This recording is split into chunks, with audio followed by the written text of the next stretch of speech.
y'all, it's your travel bestie, Kat, and I wanted to introduce you to my good friend, Mark, who we just were discussing. We've known each other for at least 18, maybe 20 years. And you are actually the person who got me on a road bike, which is why we're here today talking about RAGBRAI. So tell us, for listeners who may not know, what is RAGBRAI and why it's become such an iconic event?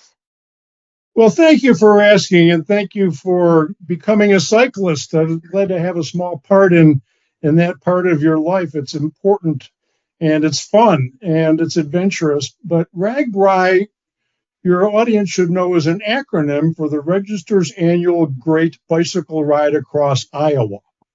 And it is a week-long bicycle ride. It is across Iowa from the Missouri River to the Mississippi, west to east.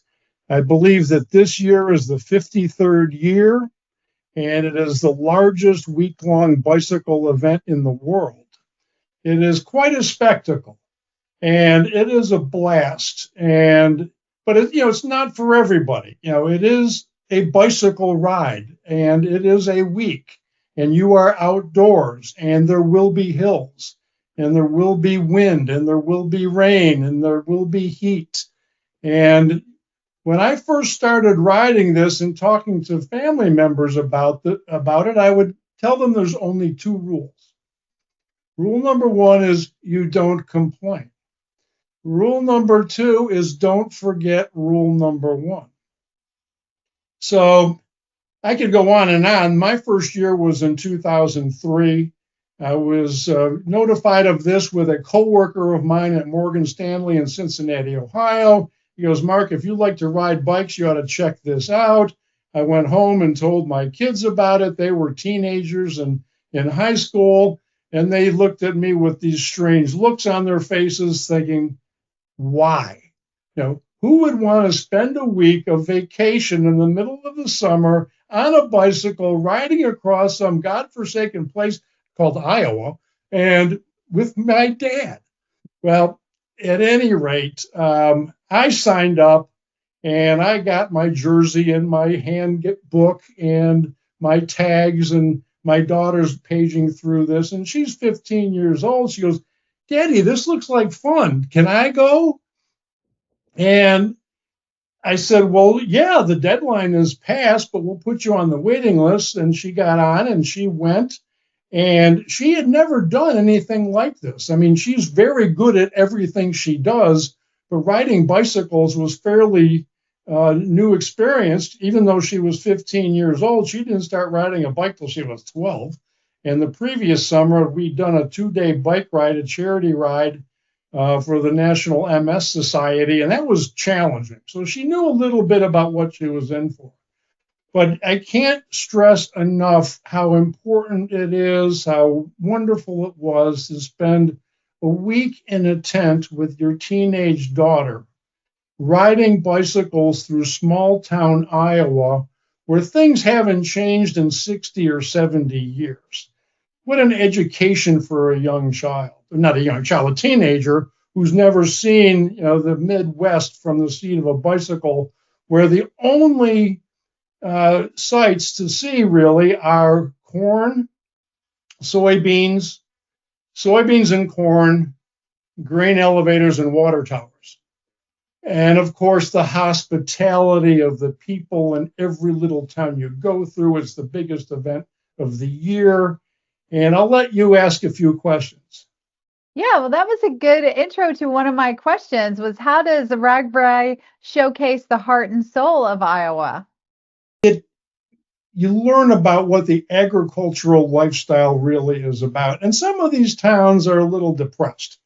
Farming has become a large corporate enterprise. A lot of children growing up in Iowa these days really don't want to go into the family business, but nonetheless, the hospitality of all the towns, every church group, every Boy Scout and Girl Scout troop, they're all raising money. They're selling homemade pies. They're selling smoothies. They're selling the local live entertainment on the town square, which is just fabulous. And they're just glad to see you. I mean, a little town of 2,000 people in the middle of Iowa, not much happening until 10 or 12,000 bicycle riders from all over the world happened to show up in their multicolored uniforms and with money to spend, just looking to have a good time. And so then you get to the larger towns where you spend the night, and it's a big extravaganza. And it's a huge logistical planning challenge for the highway patrol, the medical services, the sponsors of the ride, all of the planning committees in every town. They have a lot of work to do, and they invest a lot of money to try to get everything ready for their guests who will come through for a few hours and leave. So yes, it's about, I guess, really the landscape, the rolling hills, the terrain is picture postcard perfect. The top of every hill, you look behind you and all you can see is people on bicycles, and you look forward to the next horizon and all you can see on people is people on bicycles, and to the left and to the right all you can see is cornfields and soybean fields and water towers and grain elevators, and it's just a lot of fun. What are some hidden gems people should look for if they're riding for the first time? Well, some of the historical aspects were unique that you don't expect. Always look for something you don't expect. Of course, that sounds kind of silly, but I remember the first year, I think it was day 2, Western Iowa. My daughter and I, a beautiful morning, we're entering a little town called Clarinda, Iowa. And we're going down the main drag toward the historic town square. Again, picture postcard, perfect, historical courthouse and everything. But we're going down this road, beautiful tree-lined home with street with 100-year-old homes, and somebody is blasting Glenn Miller music out their front door. So I'm with my daughter. I say, all right, we got to figure out what's going on over there. And we walk up to, and it turns out that was Glenn Miller's boyhood home. Oh, how cool is that? Yes, and the entire first floor was a museum to the Glenn Miller story starring Jimmy Stewart, the famous movie. So it's little historical things like that you might run into. Another year I'm cruising down a hill with my son because my son joined us in the second year. My second year I'm with 3 teenagers, me and a bike, and 10 to 12,000 other people from all over the world, by the way. And we come down this hill, and it's not a very eventful day, and a little overcast and not much to talk about. And we get to this nice new farmhouse, huge front lawn. And they have this gigantic water slide set up in the front down the hill into the cow pond. That's not just your basic water slide.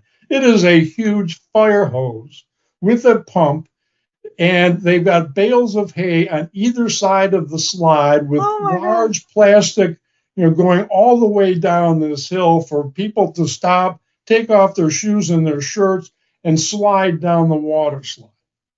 All right, that's fun. And we got there fairly early. People are starting to show up. A big crowd is gathering.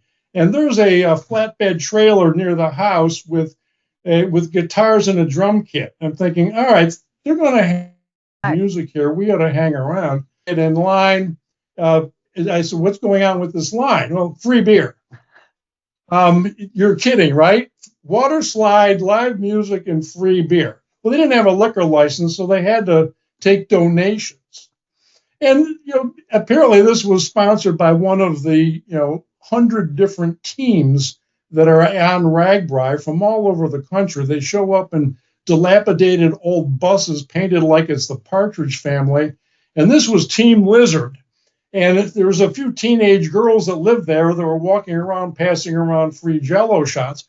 Well, anyway, they got this band from Chicago who was really good. I mean, they were playing classic rock, The Who, Jethro Tull, the Beatles, Led Zeppelin, Jimi Hendrix, you name it, they could play it. And this went on. We're there for 2 or 3 hours, and we're going, we better get out of here. We still got another 20 miles to go on the bicycles. And so it's just the things you just find that, whether it's historical or entertainment, that make the trip different every year. Has there ever been a moment, any of the years you've done this, where you thought you might not finish? No, but I will tell you and your audience, there will always be a moment during this week where you regret what you're doing. What am I doing here? This is hot, it's strenuous. There's going to be that moment. It might be early in the week, it might be later in the week. And, I had this moment in the third year with my two kids, just the three of us. And the first 3 days were hot, humid, kind of dreary. And it only ended with a massive thunderstorm, gale force winds that out every tent in the campground where we were, except for my tent, I would like to say, because my daughter and son and I decided to stay in the tent and lean against it against the gale force wind while the state police were outside on their bullhorn saying, if you're still out here, get inside the school.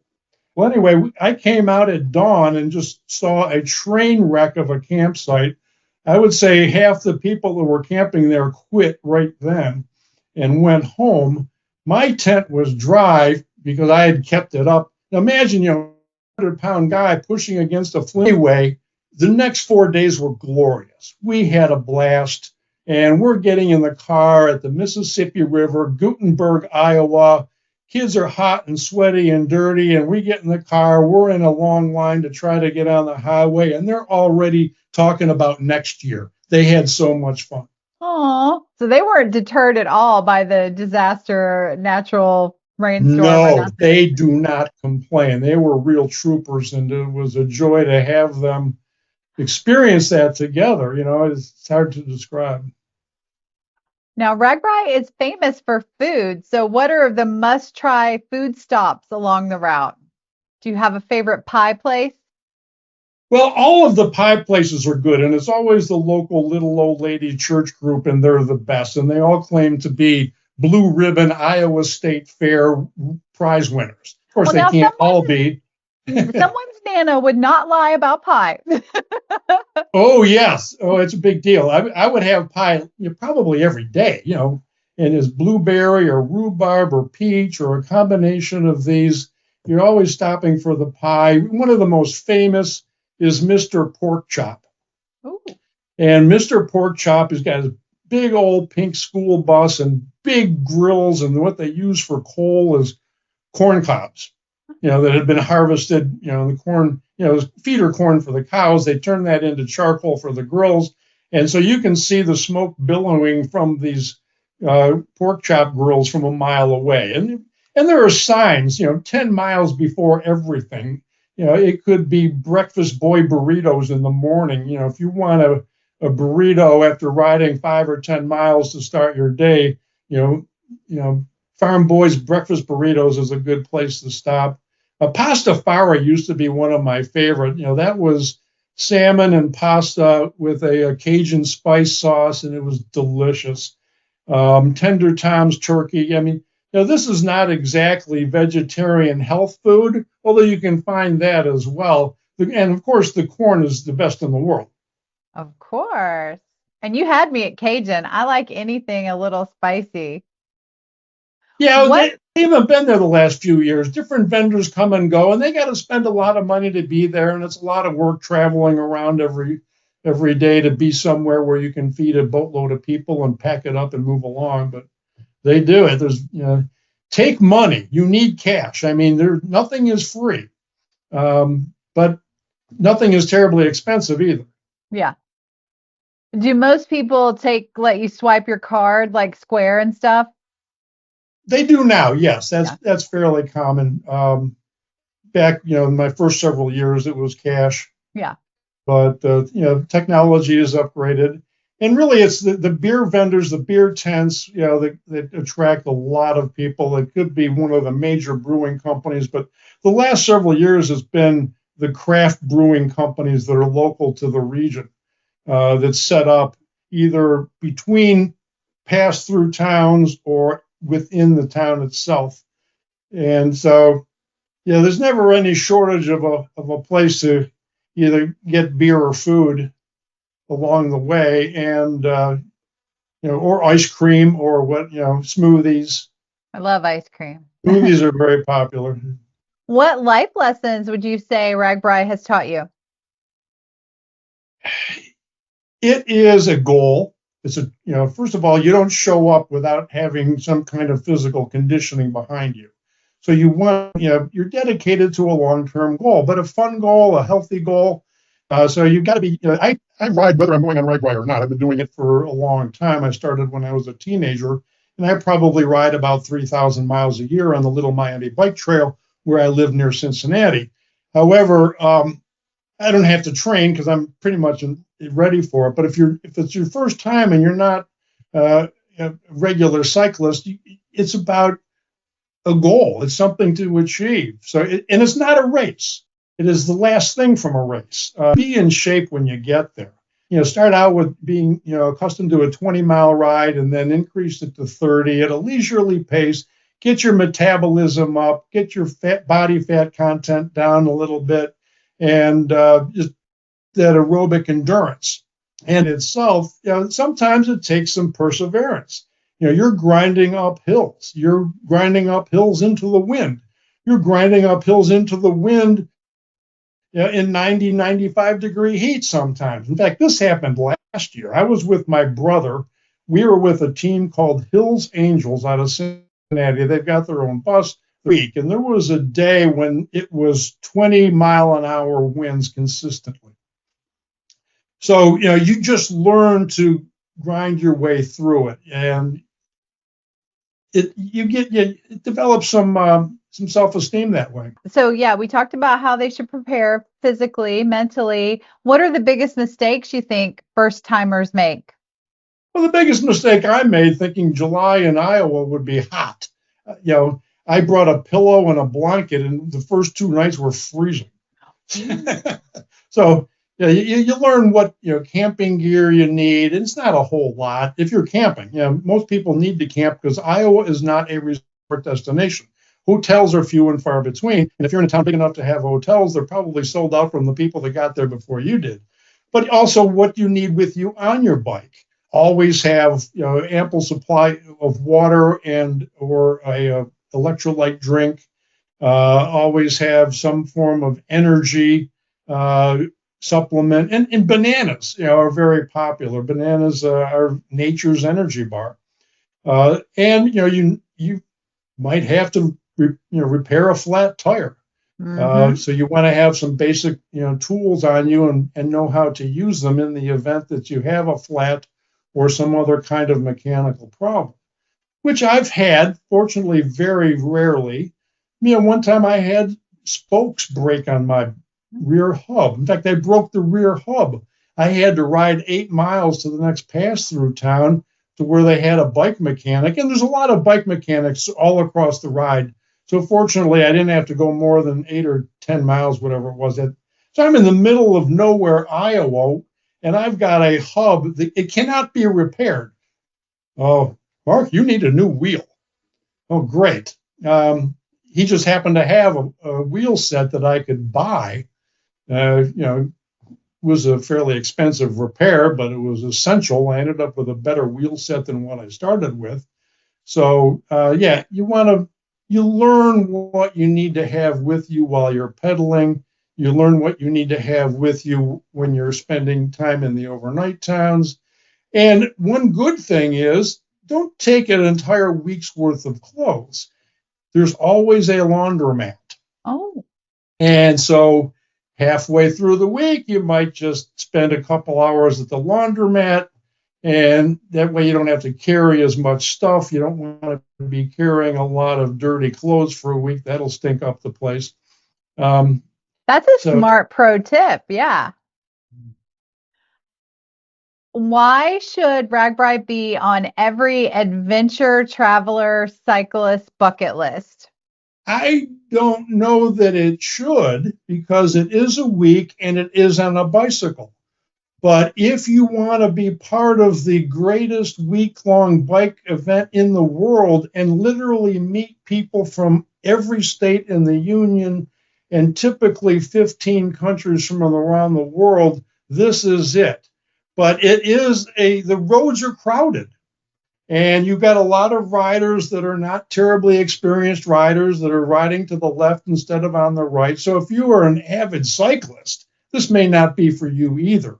But if you're willing to put up with the large crowds in the overnight towns and the large number of cyclists on the roads near the pass-through towns and just enjoy the spectacle, and you don't have to do the entire week either. You can. Some people show up for 1, 2, 3 days just to say that they were part of RAGBRAI that year. But for those of you that like the outdoors, if you like hiking, if you like camping, if you like cycling, and you want to learn something about Midwest America, that is why an adventure traveler would want to do this. Excellent. If you could describe RAGBRAI in 3 words, just 3 words, what do you think that would be? Just 3 words. Yeah. Hills, food, and hospitality. I love that. Hills, food, and hospitality. That sounds perfect. What do you think is one story you remember from RAGBRAI that captures that spirit? Well, I want to brag a little bit about that first year with my kids. 5 years after that first ride, my daughter was a senior in college. She was graduating from Ohio University. She was selected by the business school to be interviewed by the Alumni Magazine as a senior that was going places. And in that interview, they asked her a question: what are you most proud of? And she said, riding my bicycle across Iowa with my dad.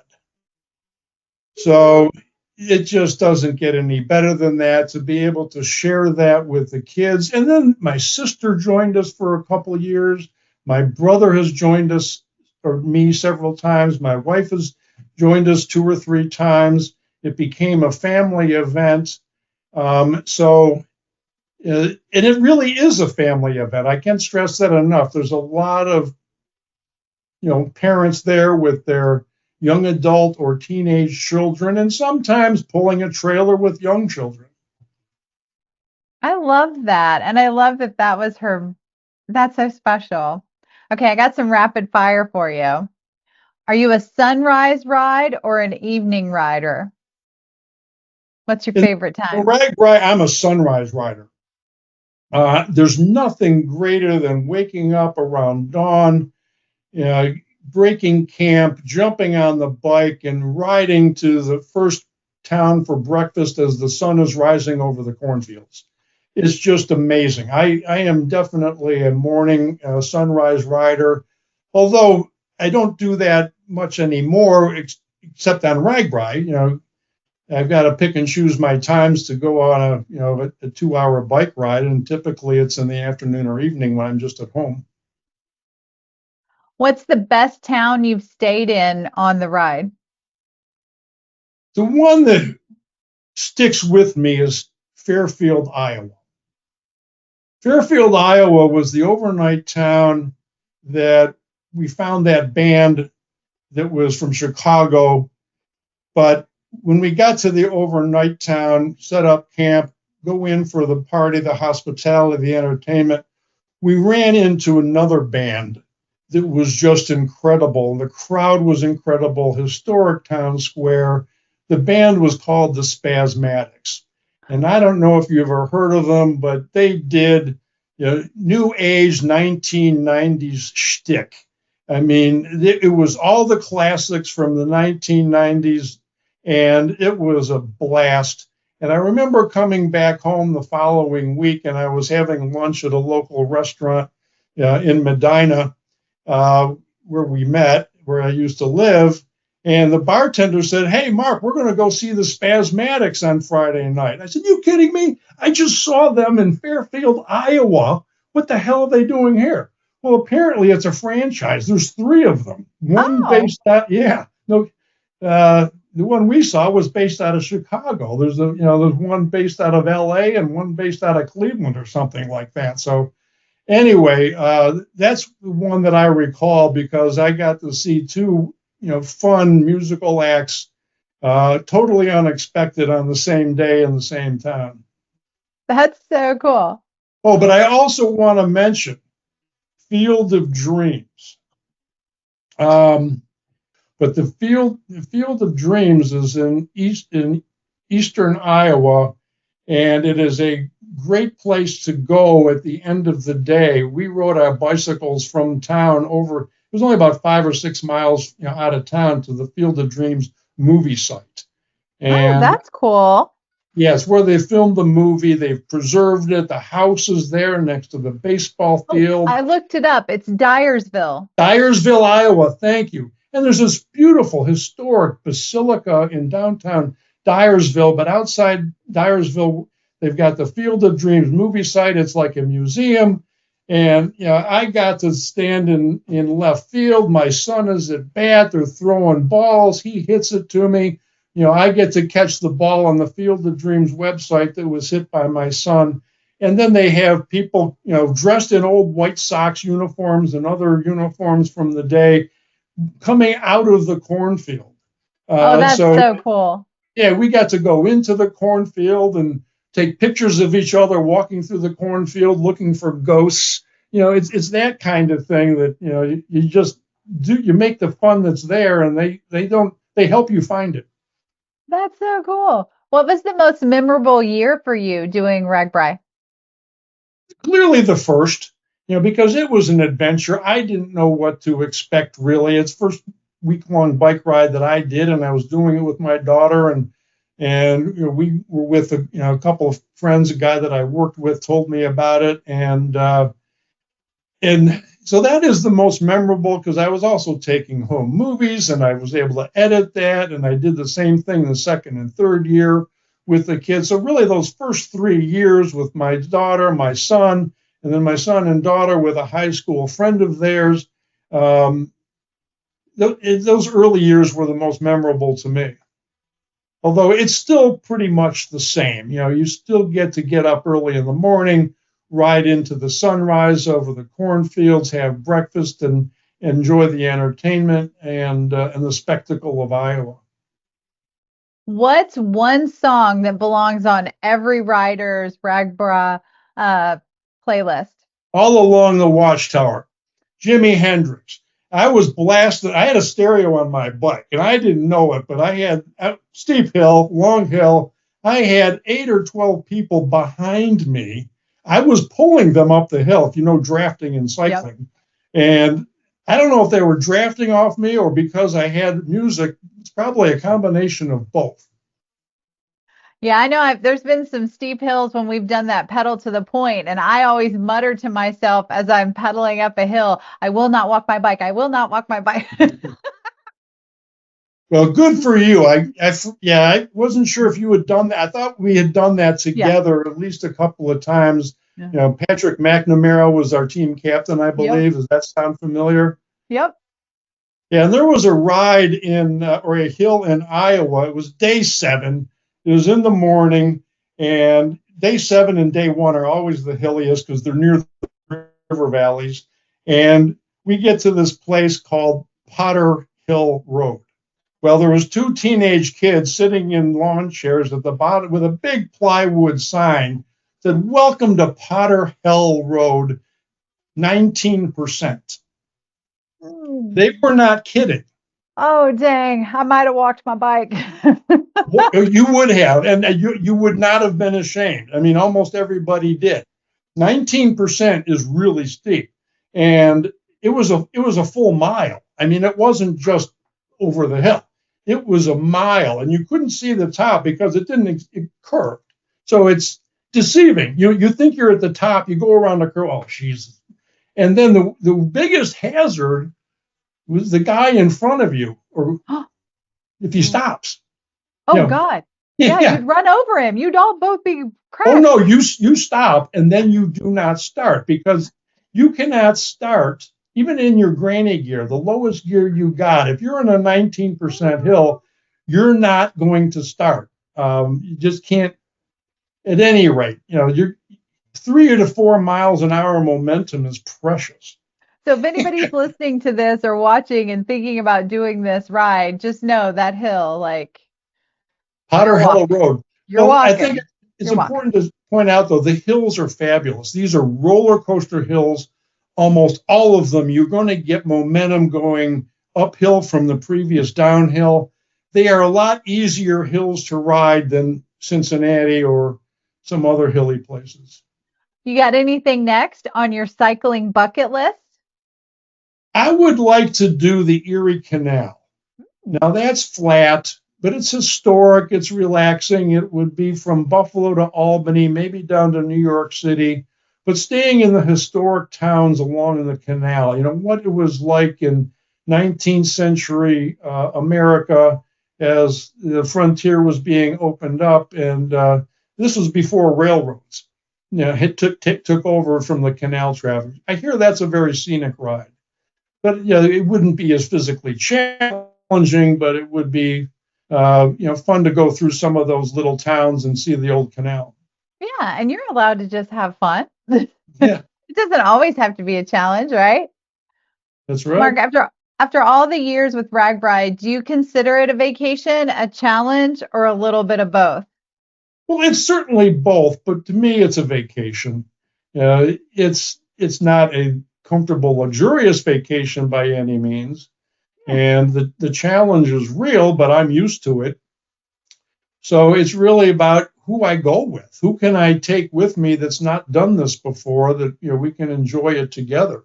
Yeah. And there was one year that I went by myself in terms of not having family or friends with me, but I joined a team, from Cincinnati. And they had Hills Angels. They had a bus, they had a driver. There was about 10 or 11 of us in this bus going across Ohio and Illinois to get to Iowa. And so you meet people that way. So that was my group, and got to do it with them and still, stay in touch with them, and rode with them last year. We had a couple of girls from Florida, the Tampa area, drive up and meet us in Cincinnati. And so you get to meet new people every year. And whether you're with family and friends or with a team, there's a lot of different ways to do it. That is very cool. Well, I appreciate you so much. This was awesome. And you're going to do it again, right? Well, my son, who hasn't done it in years, asked me 3 or 4 days ago, "Are you up for it?" And I said, "If you're up for it, I'm up for it." And it won't be this year. It's at the end of July. And I hope I will hold him to his word and see if we can't do it next year. I don't do it every year. I did it every year for 9 years. That was a lot. And I've done it sporadically, 5 times since then. So maybe next summer. All right. So you did it in 25. We're taking 26 off and we're looking at 27. Is that what I heard? Yeah, 2027, the last full week of July. Sounds good. Well, thank you so much. It was great catching up with you and talking about this. I appreciate it. This was a lot of fun. For inviting me to speak with you and your audience, and hopefully we'll stay in closer touch. Yes, sir. I think we should. You have a wonderful day. Happy Friday. Yep. Happy Friday, Kat. Thank you. Thank you, sir. I appreciate you. Bye. Appreciate you. Thanks.